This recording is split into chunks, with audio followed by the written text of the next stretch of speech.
तो बच्चों ये आज हमारे पास प्रोबेबिलिटी की फर्स्ट एक्सरसाइज है। बिल्कुल बेसिक से शुरू करेंगे। हमारे पास सबसे पहले प्रोबेबिलिटी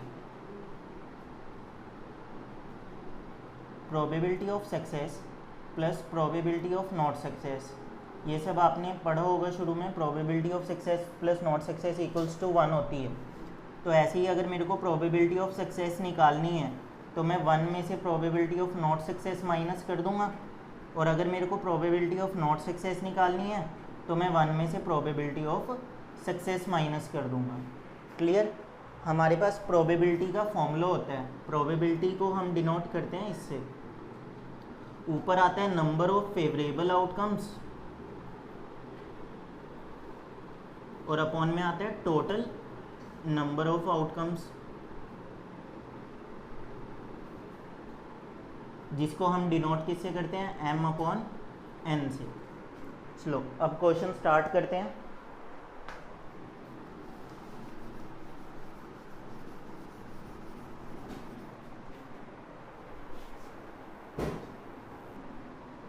हमारे पास पहला क्वेश्चन है, find the probability of getting a head in tossing of a coin. अब हमें पता है एक कॉइन टॉस हो रहा है, तो कॉइन के टोटल केसेस कितने बन जाएंगे हमारे पास? टोटल इक्वली लाइकली केसेस हमारे पास 2 बनेंगे। कैसे? या तो हेड आएगा या फिर टेल आएगा। ये टोटल नंबर ऑफ केसेस हो गए। अब नंबर ऑफ फेवरेबल केसेस, जिनको हम डिनोट किससे करते हैं? m से, वो कितने बनेंगे? हमें प्रोबेबिलिटी किसकी निकालनी है? हेड की। तो एक कॉइन को टॉस करने पे हेड तो सिर्फ एक ही बार आ सकता है ना, तो नंबर ऑफ फेवरेबल केसेस हो गए 1। हमारे पास प्रोबेबिलिटी का फॉर्मूला क्या होता है? m upon n। m हमारे पास क्या है? 1, और n क्या होता है? Total number of favourable outcomes. तो टोटल नंबर ऑफ आउटकम्स कितनी है? 2। तो हमारे पास इसकी प्रोबेबिलिटी क्या हो गई? 1/2, विच इज़ 0.5 आंसर है। हमारे पास सेकंड क्वेश्चन है, what is the probability of getting an even number in a throw of an unbiased die. Unbiased का क्या मतलब होता है? पहली बात, बाइज्ड का मतलब होता है जो डाइस फिक्स होता है कि उसमें ये नंबर आएगा ही आएगा। पर लेकिन अनबाइज्ड का क्या मतलब होता है? वो डाइस फिक्स नहीं है, कोई भी इवन नंबर आ सकता है। तो सबसे पहले टोटल नंबर ऑफ केसेस क्या बनेंगे? टोटल नंबर ऑफ केसेस हमारे पास बनेंगे, एक डाइस में 6 नंबर होते हैं, 1 2 3 4 एंड 5 एंड 6। तो उसमें टोटल इवन नंबर कौन से होते हैं? 2 4 एंड 6, यानी कि टोटल कितने नंबर हो गए? 3। अब हमें इवन नंबर के आने की प्रोबेबिलिटी बतानी है। थोड़ी सी यहाँ पे करेक्शन है। टोटल नंबर ऑफ केसेस हमारे रहेंगे 6, 1 2 3 4 5 एंड 6। और ये जो इवन नंबर है ना 2 4 एंड 6, ये हमारी फेवरेबल आउटकम्स रहेंगी, नंबर ऑफ फेवरेबल आउटकम्स। ये हमारी फेवरेबल है और टोटल में सारे नंबर्स इंक्लूड हैं। मैंने गलती से वहाँ पर लिख दिया था। इसमें अब प्रोबेबिलिटी का फॉर्मूला हम क्या लगाएंगे? m upon n। m क्या होता है? Number of favourable outcomes. Number of favourable outcome कितनी है? 1 2 एंड 3।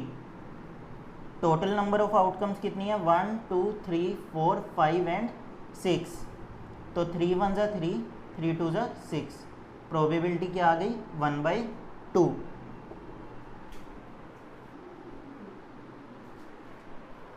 क्या हमारे पास अब नेक्स्ट क्वेश्चन है। क्वेश्चन क्या है हमारे पास? From a bag containing 5 red balls. हमारे पास रेड बॉल्स कितनी हो गई? 5 रेड बॉल्स हो गई। एंड 4 ब्लैक बॉल्स, हमारे पास 4 ब्लैक बॉल्स हो गई।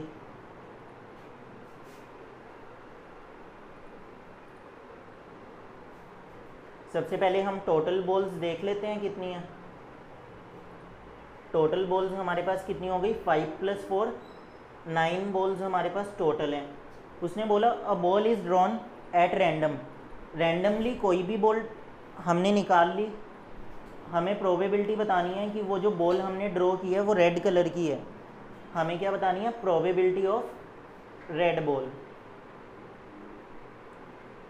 तो सबसे पहले ऊपर number of favourable outcomes, red ball कितनी है हमारे पास 5 एंड टोटल बॉल्स हमारे पास कितनी है 9, तो इसकी प्रोबेबिलिटी क्या आ गई 5/9 इसका आंसर।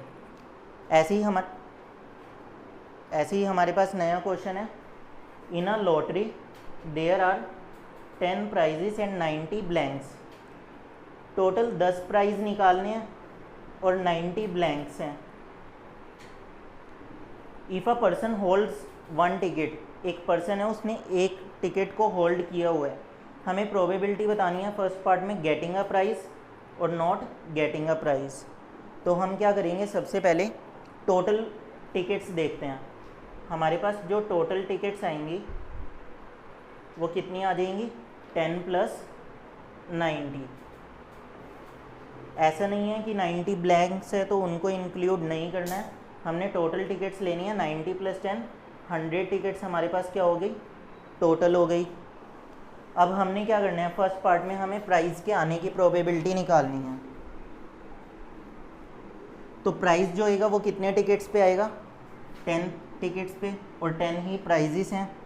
तो नंबर ऑफ़ फेवरेबल आउटकम्स हमारे पास कितनी होगी 10 हो गई। टोटल नंबर ऑफ़ केसेस कितने हो गए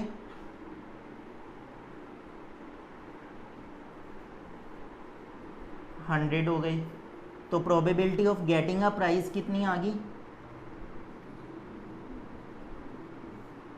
10/100, क्योंकि 10 जो था वो प्राइजेस थे और 100 टोटल था। हमें प्राइजेस की प्रोबेबिलिटी निकालनी थी इसलिए ऊपर 10 ले लिया। अगर सेकंड पार्ट में हमें प्राइजेस के ना आने की प्रोबेबिलिटी निकालनी है तो हमारे पास दो ऑप्शन है, या तो प्राइजेस किस में नहीं आएंगे 90 जो ब्लैंक्स हैं तो 90/100 कर सकते हैं, तो ये कितना आ जाएगा 9/10, या फिर मैं 1 में से प्राइजेस के आने वाले प्रोबेबिलिटी को क्या कर सकता हूँ माइनस कर दूंगा। 100 बन जा 100, 100 में से 10 गया 90/100। आपको जो मेथड आसान लगे उससे कर सकते हैं। अब हमारे पास एक और क्वेश्चन है। क्वेश्चन क्या है, अ card is drawn from an ordinary pack. सबसे पहले total number of cards,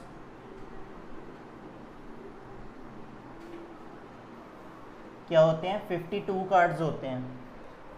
and a person bats that it is a spade और एन एस। पर्सन ने बैट लगाई, या तो वो स्पेड होएगा या एस होएगा। हमें बतानी है वो बैट जीतने की प्रोबेबिलिटी। नॉर्मल सी बात है, पर्सन जो है वो अपनी बैट कब जीतेगा, अगर वो स्पेड और एस आ जाता है। तो स्पेड के कार्ड्स कितने होते हैं 13, एस के कितने होंगे 3, बिकॉज एस के टोटल 4 होते हैं, एक पहले से ही स्पेड में इंक्लूडेड है, और बचे कितने 3 एसेस। अब हमने क्या निकालनी है probability of winning, probability winning की निकालनी है। तो विन कब करेगा जब स्पेड और एस होंगे, तो यानी कि 13 + 3 अपॉन टोटल कार्ड्स 52, 16/52 किसकी हो गई विनिंग की हो गई। और अगर वो ना जीता, नॉट विनिंग की प्रोबेबिलिटी निकालनी है, तो 1 में से माइनस कर देंगे, तो 52 में से 16 गए, कितने हो जाएंगे 52 में से 16 माइनस कर लो 36 आ जाएंगे। 36/52 कटिंग होती है, कर सकते हैं। 2 8 = 16, 26, 18, 26, 2 4 = 8, 13, 2 9 = 18, 13। तो हमारी ऑड्स अगेंस्ट बताना है, यानी कि रेशो में बताना पड़ेगा हमें। 4/13 रेशो 9/13, डिनोमिनेटर सेम है तो मैं इसे 4:9 लिख सकता हूँ। अब हमने प्रोबेबिलिटी में आगे करना है कंसेप्ट ऑफ कॉम्बिनेशन। अब कंसेप्ट ऑफ कॉम्बिनेशन क्या होता है, कॉम्बिनेशन देखो कब अप्लाई होता है, नॉर्मल है। अगर हमारे पास एक डाइस है, एक डाइस में केसेस क्या बनेंगे, अगर मैं बोलूं कि मेरे को 6 आने के लिए केसेस चाहिए तो एक केस बनेगा, एक कॉइन है, उसको टॉस करना है, उसमें 2 केसेस बनेंगे, हेड और टेल।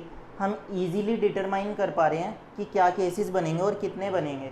पर लेकिन कई बार सिचुएशन ऐसी आ जाती है, हमें पता नहीं लगता हमारे नंबर ऑफ फेवरेबल केसेस क्या बनेंगे। उसके लिए हम क्या लगाते हैं, कॉम्बिनेशन लगाते हैं। कॉम्बिनेशन का फॉर्मूला होता है NCR is equal to n factorial upon में n माइनस r का फैक्टोरियल एंड r फैक्टोरियल। हमारे पास ये रूल होता है कॉम्बिनेशन का। अब कैसे बताता हूँ मैं। n क्या होता है, हमारे पास टोटल नंबर ऑफ आउटकम्स होती हैं। जैसे कुछ भी मान लेते हैं, हमारे पास है 6CR, r मेरे पास क्या हो गया, 4 हो गया। अब मैंने इसे सोल्व कैसे करना है, n की जगह क्या है 6, तो यहाँ पर क्या आ जाएगा 6 factorial upon n minus r है, तो यानी कि 6 माइनस 4 का फैक्टोरियल, r फैक्टोरियल है यानी कि 4 का फैक्टोरियल। अब मेन फैक्टोरियल सोल्व कैसे होता है, हमें रिवर्स काउंट चलना है। 6 फैक्टोरियल है ना, तो 6 मल्टीप्लाई 5 4 3 2 1। ऐसे ही 6 माइनस 4 फैक्टोरियल कितना हो जाएगा, 2 फैक्टोरियल। तो 2 फैक्टोरियल को 2 इंटू 1 मल्टीप्लाई 4 फैक्टोरियल को क्या लिख सकते हैं, 4 मल्टीप्लाई 3 मल्टीप्लाई 2 मल्टीप्लाई 1। 1 से 1 कैंसिल, 2 से 2 कैंसिल, 3 से 3 कैंसिल, 4 से 4 कैंसिल, और 2 1 ज़ा 2, 2 3 ज़ा 6, 3 5 ज़ा क्या आ गया 15। हमारा कॉम्बिनेशन ऐसे सॉल्व होता है। फैक्टोरियल में कुछ नहीं करना है, बस हमने रिवर्स काउंट चलना है। 6 5 4 3 2 एंड 1। 6 माइनस 4 का फैक्टोरियल 2 इंटू 1 और 4 का फैक्टोरियल 4 3 2 1। ये हमारा कॉम्बिनेशन का कंसेप्ट था।